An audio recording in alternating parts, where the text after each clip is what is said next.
અમદાવાદના એમએ ખાતે મેમનગર મ્યુનિસિપલ સ્કૂલના બાળકોના સર્વાંગી વિકાસ માટે ટ્રેનિંગ અપાઈ છે. અમદાવાદના વસ્ત્રાપુર ખાતે આવેલું અમદાવાદ મેનેજમેન્ટ એસોસિએશન દ્વારા રાજ્યના મ્યુનિસિપાલિટી સ્કૂલના બાળકો માટે એએમએના શિક્ષકો દ્વારા માત્ર પાઠ્યપુસ્તકના જ્ઞાનથી હટીને પ્રેક્ટિકલ જ્ઞાન જે ખરેખર બાળકો માટે અને રાજ્યના વિકાસ માટે જરૂરી છે.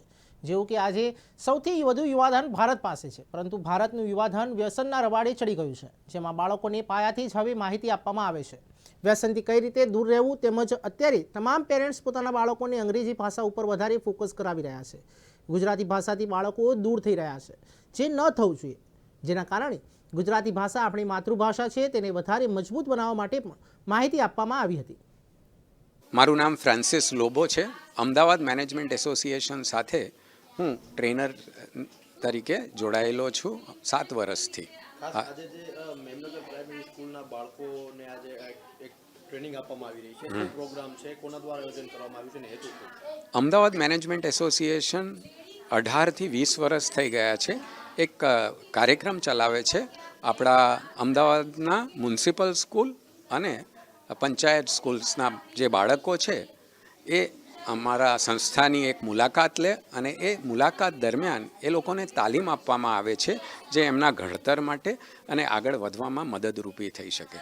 તો આ કાર્યક્રમની અંદર ગુજરાતી ભાષા સુધાર, સ્કૂલમાં નોંધ એટલે વર્ગમાં નોંધ લેવાની રીત, ભણતર કેવી રીતના સારું કરી શકે, એની સાથે સાથે ઓરિગેમી, વલણના પ્રકાર અને એક સેલ્ફ કોન્ફિડન્સ એ લોકોને આવે એના માટેની વિવિધ પ્રવૃત્તિઓ દ્વારા આ બાળકોને આગળ વધવાની એક તક આપવામાં આવે છે.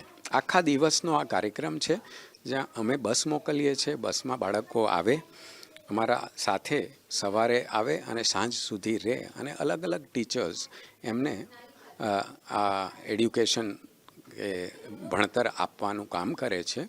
અને આ કાર્યક્રમમાં 20 થી 25 હજાર જેવા બાળકો આ 15 થી 20 વર્ષની અંદર સંકળાઈને અમારી સાથે આવી ચૂક્યા છે આ સંસ્થામાં. આજે બાળકોને જે ટ્રેનિંગ આપવામાં આવી રહી છે એ અમદાવાદ મેનેજમેન્ટ એસોસિએશનના ગ્રુપ દ્વારા છે કે એમના ટીચરો છે જે સ્કૂલમાં? ના, જે ટીચર્સ છે એ અમદાવાદ મેનેજમેન્ટ એસોસિએશનના છે અને એ વોલેન્ટિયરલી આવી રીતના સેવા આપે છે. ઘણા બધા ટીચર્સ આની સાથે નરેન્દ્રભાઈ પંડ્યા છે, દીપાલી મેડમ છે, અમીષા મેડમ છે અને હું ફ્રાન્સિસ. અમે 4 જણા અત્યારે.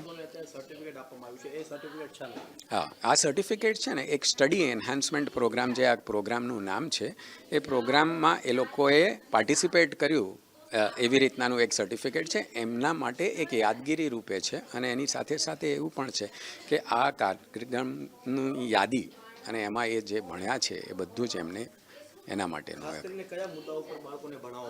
હા, એ મેં તમને જેમ કીધું, આ મુદ્દાઓ છે કે વર્ગમાં નોંધ લેવાની રીત, પછી પરીક્ષામાં કેવી રીતના એમને યાદ રાખી શકે ને આગળ ભણતર સારું કરી શકે એના માટે એક ગુજરાતી ભાષા સુધાર એ પણ એક વિષય છે. અત્યારે બાળકોને અંગ્રેજી વધારે ઉપયોગ કરે છે, ગુજરાતી ઓછી કરે છે, એટલા માટે એ વિષય પણ છે. એ લોકોને ફોકસ આવે એના માટે ઓરિગેમી પણ અમે અંદર એક કંઈક ઓબ્જેક્ટ બનાવે પેપર દ્વારા, એ પણ અમે ઉમેર્યું છે. અને સાથે સાથે વલણના પ્રકાર અને એક સેલ્ફ કોન્ફિડન્સ માટેનો એક આખો પ્રોગ્રામ ડિઝાઇન કર્યો. એ લોકોને લાઇબ્રેરીની મુલાકાત, અમદાવાદ મેનેજમેન્ટ એસોસિએશનની મુલાકાત, થોડી ડૉક્ટર વિક્રમ સારાભાઈની માહિતી અને એમને અમદાવાદને જે યોગદાન આપ્યું છે એના વિશે ઘણું બધું અમે એમને અંગત કરીએ છીએ. જે રીતે સર અત્યારે બાળકોને જે રીતે અત્યારે માહિતી આપવામાં આવી હતી કે વ્યસનો આજની જે વિકટ સમસ્યા બની છે, વ્યસન માટે અત્યારે તમારા ટીચર ભણાવી રહ્યા હતા, તો એ પીરસવાનો મુખ્ય હેતુ બાળકોનો શું? અમે એવું જોઈએ છે અને આ પહેલી વખત નથી થયું. દરેક બાળક જ્યારે આવે ને, જોયું છે કે મ્યુનિસિપાલિટી સ્કૂલના કે પંચાયતના જે બાળકો આવે છે એમના માતા પિતા પણ ત્યાં ઘરે વ્યસન કરતા હોય એટલે બાળકોને તો એવું જ લાગે કે આ તો ચાલી જ જશે. તો એ લોકોને આપણે અવગત કરીએ તો એ લોકો માતા પિતાને સમજાવે કે ભાઈ આ ખોટું છે. એક તો પૈસા થકી એ લોકોને નુકસાન તો થાય જ, પણ શારીરિક અને માનસિક જે પીડા એ બાળકોને પણ વેઠવી પડે છે એ નુકસાનદાયક છે અને એટલા માટે બાળકો થ્રુ આ મેસેજ એમને પહોંચે એવી અમારી એક બીજી સર એક પ્રશ્ન છે કે જે રીતે તમે કીધું કે ઇંગ્લિશ હા. અત્યારે ઘરે ઘરે લોકોને ઇંગ્લિશનું એ શબ્દો આવી જ જાય છે. બધાને અંગ્રેજી જ ભણવું છે તો ગુજરાતી માતૃભાષાનું જતન ક્યાંક ને ક્યાંક ખોવાઈ રહ્યું છે જે આપણા માટે આવનારા સમયમાં વિકટ પરિસ્થિતિ બની શકે છે. તો એ હા, વસ્તુ તો એના ઉપર ફોકસ છે અને એટલા માટે જ આજે ગુજરાતી ભાષા સુધાર અને એના દ્વારા ગુજરાતી ભાષાનો ઉપયોગ વધારે ને વધારે થાય એની એક પહેલ અમે કરેલી છે.